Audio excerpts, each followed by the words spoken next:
বুঝছো বন্ধু, একদিন রাত পহেলে দেখবা তুমি নাই, পৃথিবীবাসী জানবে তুমি মরে গেছো। পৃথিবীর তখন আলো ফুটবে, চাঁদও উঠবে, সিএনজিও চলবে, অটোও চলবে, দোকানপাট সবই চলবে। এই পৃথিবীর হই হুল্লুর হুলুস্থুল ব্যস্ততা, ধোকাবাজ এই দুনিয়া, কেউ থামবে না, শুধু তোমারে কবরে পাঠায়। ধোকাবাজ এই দুনিয়া প্রতারক, এই দুনিয়া কেউ থামে না। সামনের সিএনজি অ্যাক্সিডেন্ট করলো, পিছনের সিএনজি থামে না, ছাড়ি দিয়ে যায় না। সামনের গাড়ি অ্যাক্সিডেন্ট করলে পিছনের গাড়ি থামে না, ছাড়ি দিয়ে যায়। স্বার্থপর এই দুনিয়ায় কেউ থামে না। বাপরে দাফন কইরা এই সন্তান, এই বউ বাচ্চারাই আবার আসার পরে ওই দিনকেই ভাত খায়, খায় না? পেট বইরা খায়। লগের ঘরের থেকে আর আইন্দা আনছে, এরা ঠিকই পেট ভরে খায়। তো ওরা না কাঁদলো বিকালে, ওরা না দুপুরে কাঁদলো, কোন ভাত খায় খা। স্বার্থপর, কেউ থামে না দুনিয়া, আলো বাতাস সব চলে, তুমি বন্ধু থাকো।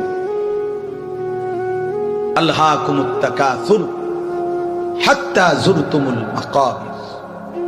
আল্লাহ বলছে, বান্দা আখিরাত ভুলে গেলা, দুনিয়ায় ডুবে গেলা, তবে মনে রেখো হাত্তা যুরতুমুল মাকাবির, এরই মাঝে কিন্তু একদিন কবরস্থানেই পৌঁছে যাবে।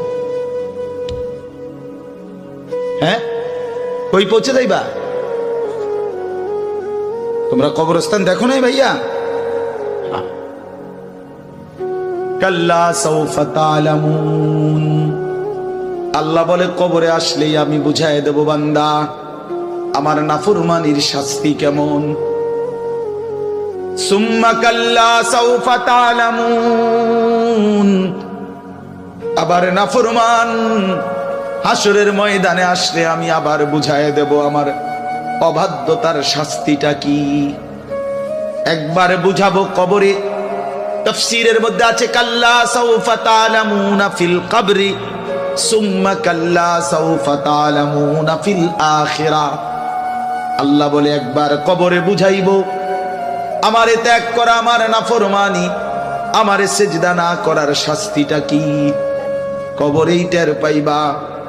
ওয়া ইউকাইয়াদু লাহু মালাকুন আমা ওয়া আসাম্মু আবকাম। নবী বলেন, নাফরমানের কবরে এমন একজন ফেরেশতা পাঠানো হবে, যেই ফেরেশতা অন্ধ, বোবা, বধির, চোখেও দেখে না, কান